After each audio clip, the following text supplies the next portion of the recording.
The information shared on the Fulfilled Practitioner podcast is for educational and informational purposes only. While we explore topics in natural health, practitioner fulfillment and mindset, business growth, and practice strategies, nothing discussed on this podcast should be interpreted as medical advice or a substitute for a professional diagnosis, treatment of any kind, or individualized guidance. Always consult with a qualified healthcare professional before making any changes to your health, diet, or lifestyle, and consult with a qualified business professional before making any changes to your clinical practice or business. The views and opinions expressed by the host and any guests are their own and do not reflect the views of any affiliated organizations. The Fulfilled Practitioner podcast is not responsible for any actions taken based on the content presented. By listening to this podcast, you acknowledge that you are fully responsible for your own decisions, actions, and outcomes.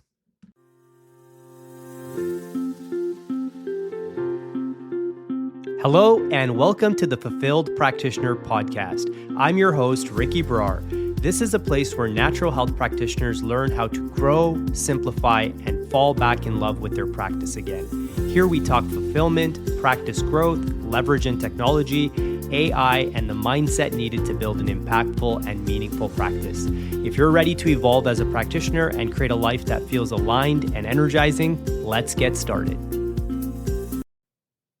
Hey everyone, welcome back to the Fulfilled Practitioner podcast. I'm your host, Ricky Brar, and today we're going to talk about something that I know is frustrating so many of you, and it's a word that we tend to avoid a little bit as much as we can as well. It's marketing. So specifically, we're going to be talking about why marketing that used to work so well just doesn't hit the same anymore. So here's what I keep hearing in my many conversations with practitioners is, hey, Ricky, things just don't work like they used to anymore. I did the webinar, I ran ads, I posted super consistently on social media. I did all of the things that I was told to do, and it didn't work like it used to work. And I really want you to know that you're not crazy, you're not bad at this. The reality is that the ground has actually and literally shifted underneath you. So the rules of the game have changed, and most people unfortunately never got the memo. So today we're going to dive into three things from high level and then getting into the nitty gritty here. So first, I want to explain the real reason marketing feels broken, and I'm going to use a little bit of biology to do that. So for you clinical nerds like myself, you're going to appreciate this one, and I promise it'll make sense. Just stick with me there. Second, I want to show you why you can't be linear anymore, why a single predictable funnel unfortunately is mostly dead. And third, I want to give you a model that actually works now, plus permission to start to build it slowly so you don't get overwhelmed. So let's jump right into it here.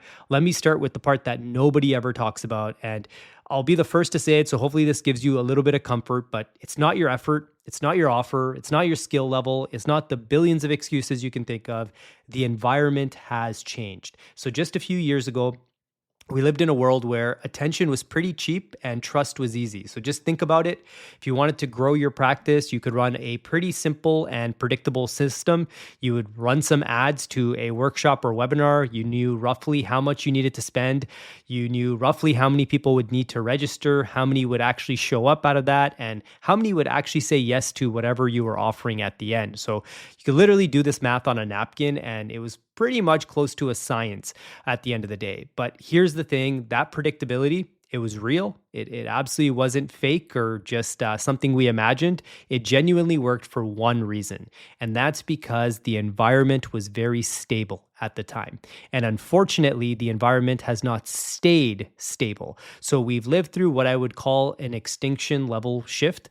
AI, as you guys know and keep hearing about, and some of you might be sick of it already, it's changed what's possible overnight. So attention has collapsed. There's so much AI slop. There's so many things just hijacking our attention. Unfortunately, skepticism has hit an all-time high because people have seen the same funnel 1,000 times. They can smell a pitch a mile away. And on top of all of that, their intention itself has changed. So there's a study I shared a while back showing that heavy short form video consumption is actually linked to reduced activity in the frontal lobe. So that's the part of the brain responsible for focus, decision-making, impulse control. So your audience isn't just busy. Like that's not the only thing that's preventing them here. Their brains are being trained for speed, for novelty, for quick hits of dopamine. And you're over here trying to sell depth and transformation in a world that has been conditioned to scroll.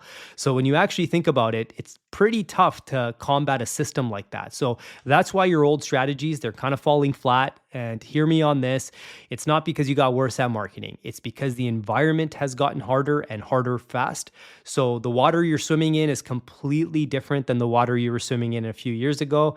And here's where we'll bring in one of my favorite analogies. It's a biology analogy. So stick with me. If you're doing something, just tune in a little closer here. So I got this idea from a very sharp marketer that I follow named Qasim Aslam. And so shout out to him. And he used it to explain what AI is doing it in the business world. And this example has stuck with me. I find myself thinking about it over and over in conversations as well. So I want to give him full credit for this because the second I heard it, everything clicked. And it really made sense why marketing has changed for practitioners and why it's very important for us to apply to our world. I find in the marketing world, a lot of the things that are taught don't apply to health practitioners because a lot of the things that are taught from a sense of volume. So it's like DM 100 people every single day. If you started cold DMing 100 people every day as a health practitioner, your trust will erode very, very quickly. People won't appreciate that, especially with something so sensitive and vulnerable as talking about health issues. So let's get into the biology here. There's two completely different survival strategies, and some of you might remember this from grade school or high school. And this is called K selection and R selection. And which one wins depends entirely on the environment. So let me break it down for you. So first you have the K strategists. So think of a human being like ourselves, think of an elephant, think of an oak tree. They produce very little offspring and they specialize deeply and they optimize for the long term. So they build something that's big, strong, and rooted. And here's the key. This strategy wins when the environment is stable, when things are predictable. Going deep and building a moat is the smart move at this point. Then you have your R strategists. So this is bacteria, weeds. I know they're kind of everywhere at the time of this recording. Many insects as well. So leave an apple around for a few days and you'll see that it's just swimming with fruit flies and insects and things like that. Things can move really, really quickly. So these R strategists, they do the opposite of K strategists. They multiply fast and cheap. They spread their options everywhere. They adapt quickly. They don't get attached to any single form. And this strategy wins when the environment is unstable, when everything is changing fast, flexibility beats specialization every single time, right? So these R species, they'll overproduce that offspring because they know a big chunk of that will be died off. But then the ones that succeed, those are the winners overall. So in a very predictable environment like the one that we are used to and accustomed to, if weeds come in your garden, you pluck them, right? That's just your norm. So that's a controlled environment. But if you go and visit anywhere that's untouched on the face of the planet, that there's not a lot of human intervention, once the weeds sort of get there, they just expand and expand and expand. So here's the part that should stop you in your tracks. When a sudden violent change like this hits an environment, like the asteroid that wiped out the dinosaurs, whether you believe in that or not, follow me for example's sake, it's not the strongest or the most specialized species that survives. The dinosaurs were very specialized, right? They were the most optimized, there was apex predators, and then they were gone. So what survives an extinction event is whatever is the most adaptable. So the bacteria have survived it, the weeds made it, the specialists fossilized at the end of the day. So if we think about this with the marketing side of things and now connect the dots, the old marketing world was stable. So the winning move looked exactly like a K strategy. The advice was always niche down, go deep, build one funnel, stick to one thing, build your moat. And it was good advice and it worked because the environment held still long enough for that deep specialization to pay off. But when the asteroid hit, AI came along, attention collapsed, skepticism goes all the way up, all at once. Here's the big problem. The thing that made you strong in that stable world before, that one that was deeply, deeply optimized and that specialized funnel you have, it's exactly like the things that fossilized during the dinosaur extinction, right? So this is where your moat actually became a tar pit. You're the dinosaur, right? Beautifully optimized for a world that no longer exists. And unfortunately, many businesses I know have had to close up and they've literally turned into the dinosaur skeletons at the museum at the end of the day. So In this new environment, survival belongs to the R strategist.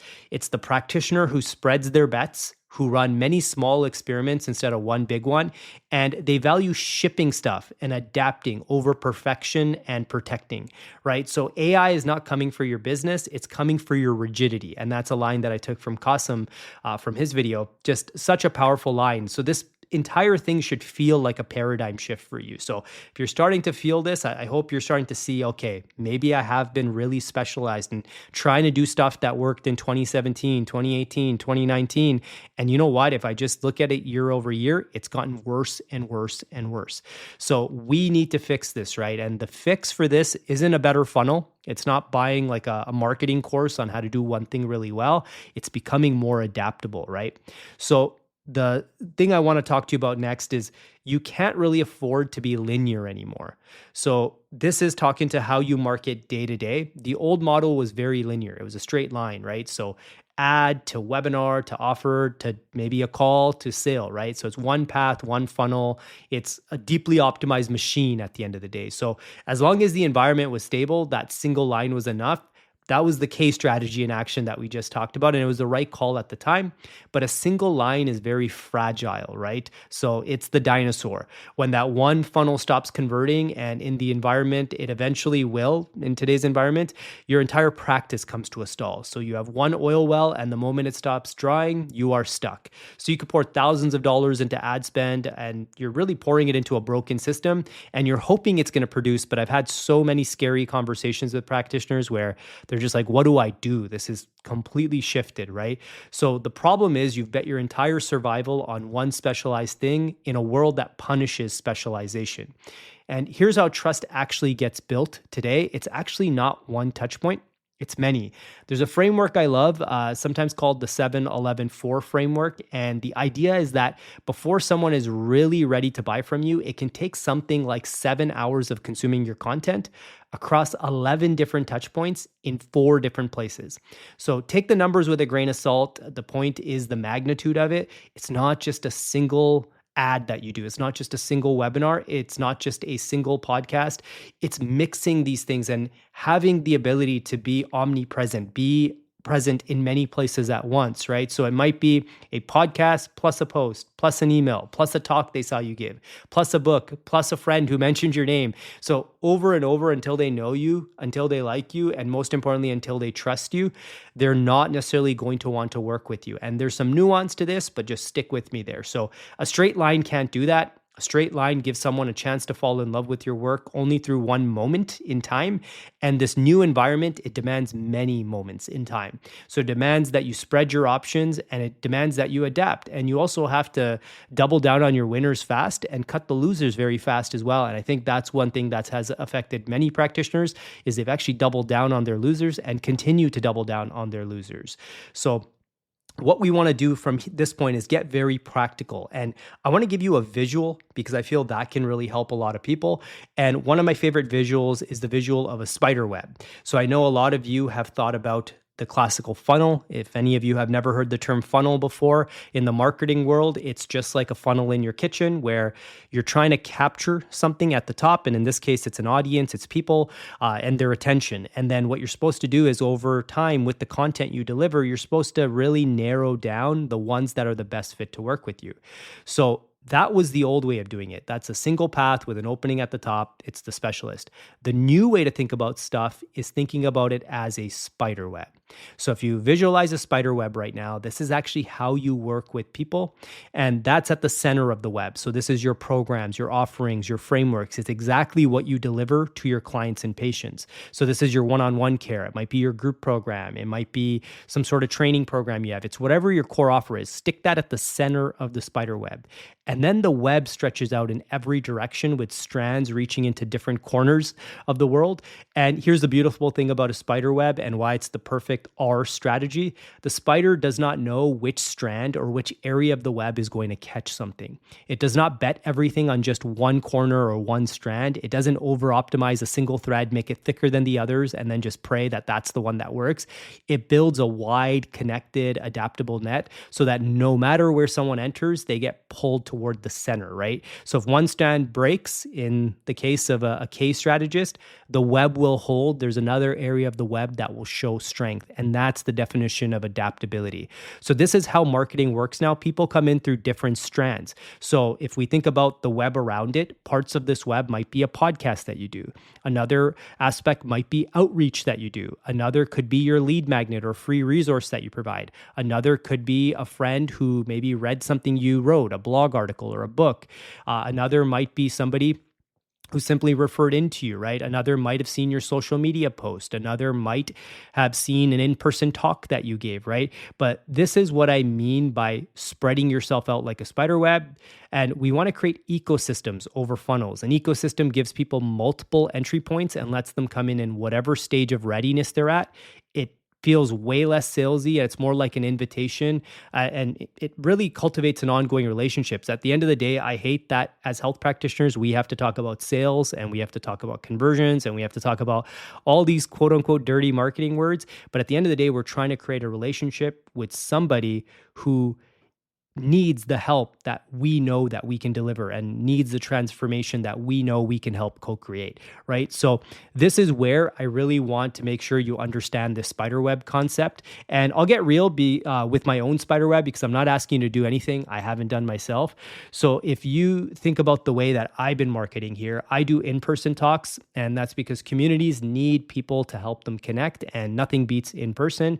And nobody is really leveraging in-person anymore. So this is a huge untapped space. I think everybody's into like building virtually and on the internet, and connecting with people in person is huge. But I also host webinars because some people need to see me teach live, and maybe they're not in the same province as me or same state as me, right? So this helps them learn from me with very little resistance. They don't have to have their camera on, right? They can just take in the information. I have this podcast because some people want to ride along with me in their ears, and I hope that's true.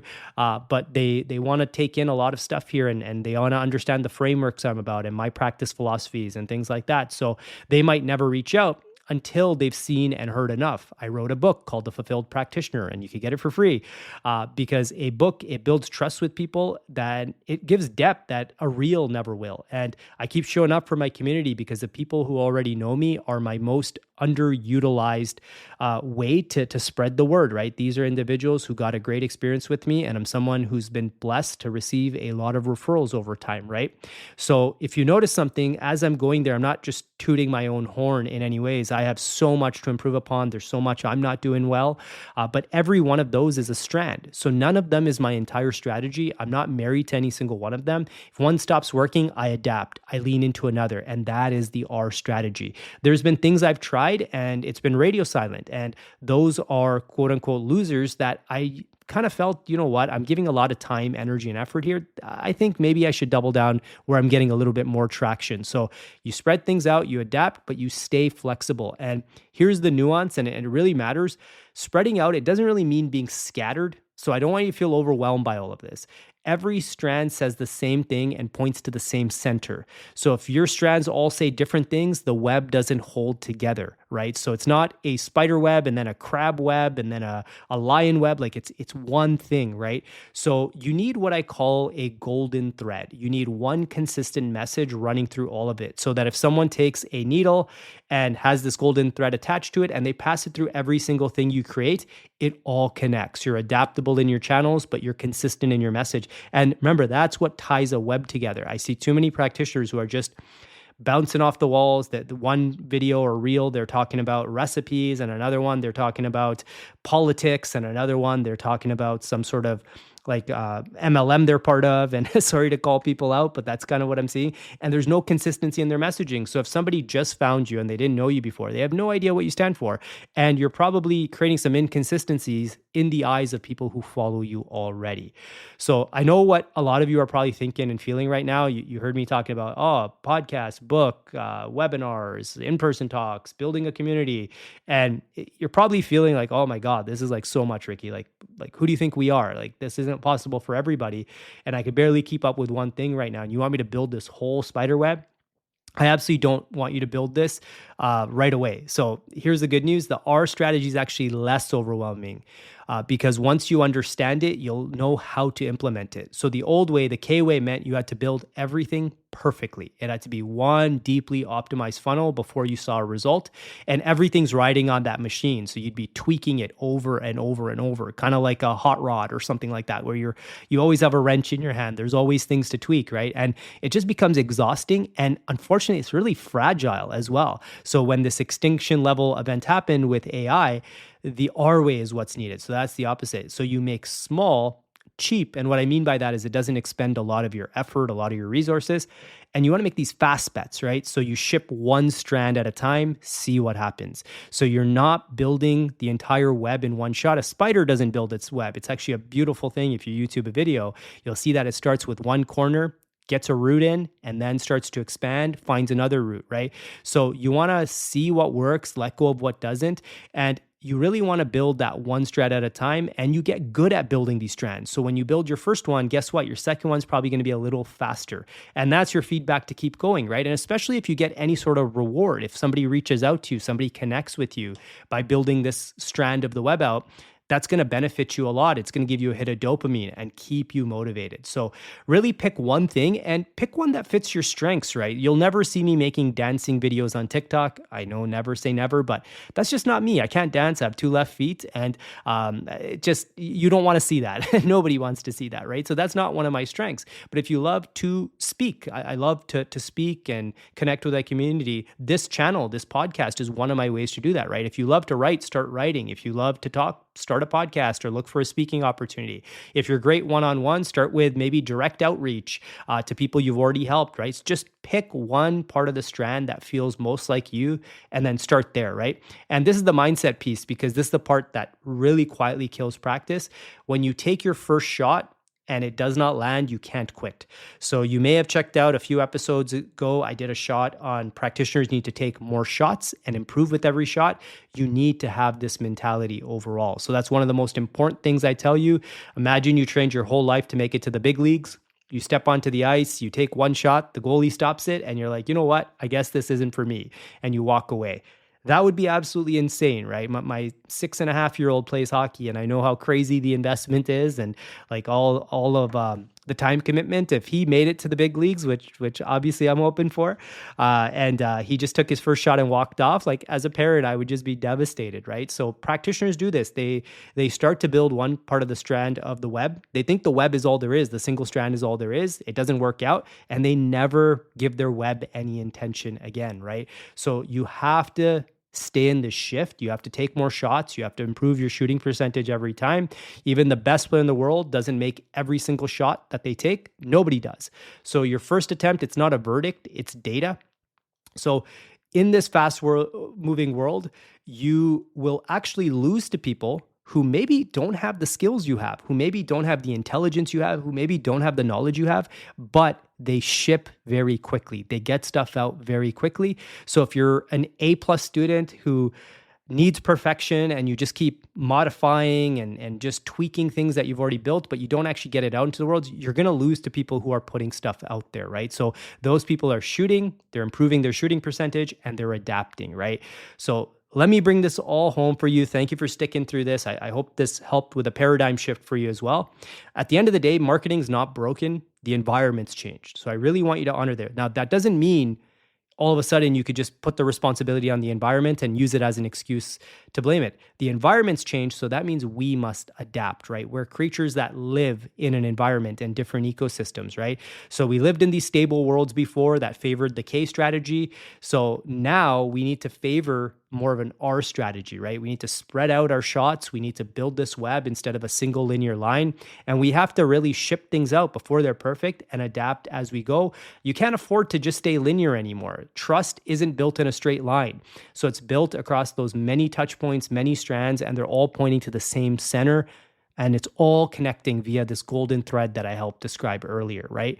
And most importantly, you don't have to build it all at once. You build one strand at a time. You take your shots, you raise that shooting percentage, and you let it grow, right? So This example, this analogy, it really helped hit home for me. And it's something I think about every single day now because I see this happening in real time. The world has a new shift. There's a new AI feature that gets launched, a new tech feature that gets launched. There's so much we have to keep up with as practitioners. Now, you don't need to know everything. You just need to know that next step for you, that small detail. If you're overwhelmed with AI, the first thing you should do is just try out one AI. Pick a basic one that you hear about all the time and just go chat to it like a friend. So pick an LLM, that's basically your Chat GPT or Claude. Those are going to be your big two. And just ask it simple questions. Ask it for recipes, ask it for directions, ask it for restaurants in your area, right? Just have a conversation with it. Get familiar with its chat feature. And then, like Lego pieces, once you have a foundation, you build upon that foundation, right?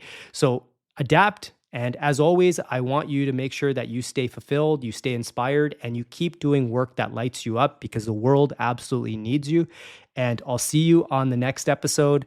I'd love to hear your biggest takeaways. Shoot me a message, and I'd love to hear from you and what you're building. And if you found this helpful, and if you did find it helpful, my only request is you share it with a practitioner who might be in need of hearing this information.